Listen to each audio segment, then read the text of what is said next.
بسم اللہ الرحمن الرحیم۔ السلام علیکم۔ آج ہم ایک ایسے موضوع پر بات کریں گے جو ہم سب کی زندگی میں بہت اہم ہے، اور وہ ہے والدین کی عزت اور خدمت۔ اللہ تعالیٰ نے قرآن پاک میں اپنی عبادت کے فوراً بعد والدین کے ساتھ اچھا سلوک کرنے کا حکم دیا ہے۔ اس سے اندازہ لگائیں کہ اسلام میں ماں باپ کا مقام کتنا بلند ہے۔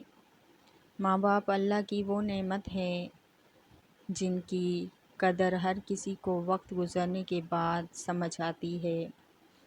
دوستو، ماں وہ ہستی ہے جو راتوں کو جاگ کر اپنی اولاد کی پرورش کرتی ہے، اور باپ وہ سایہ ہے جو اپنی خوشیاں قربان کر کے بچوں کی ضرورتیں پوری کرتا ہے۔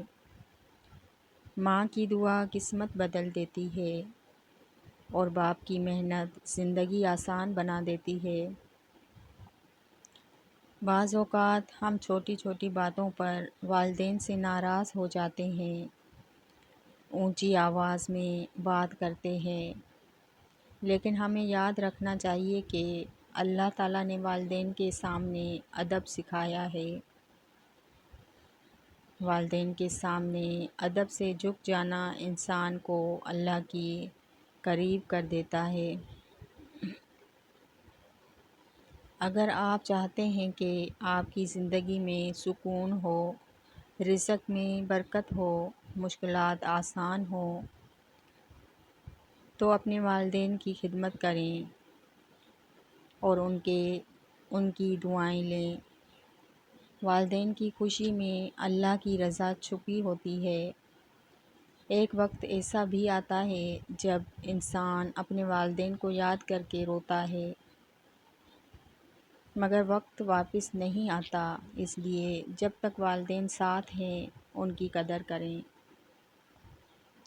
وقت گزر جائے تو والدین واپس نہیں آتے، ان کی قدر آج ہی کریں۔ اگر آپ کے والدین بوڑھے ہو گئے ہیں تو ان کے ساتھ نرمی سے بات کریں، ان کا خیال رکھیں، کیونکہ بچپن میں انہوں نے بھی آپ کا اسی محبت سے خیال رکھا تھا۔ جس گھر میں والدین کی عزت ہوتی ہے وہاں رحمت کبھی کم نہیں ہوتی۔ آخر میں بس اتنا کہیں گے کہ اپنے والدین سے محبت کریں، ان کی خدمت کریں اور ان کے لیے دعا کیا کریں۔ یا اللہ ہمیں اپنے والدین کی عزت اور خدمت کرنے کی توفیق عطا فرما۔ آمین ثم آمین۔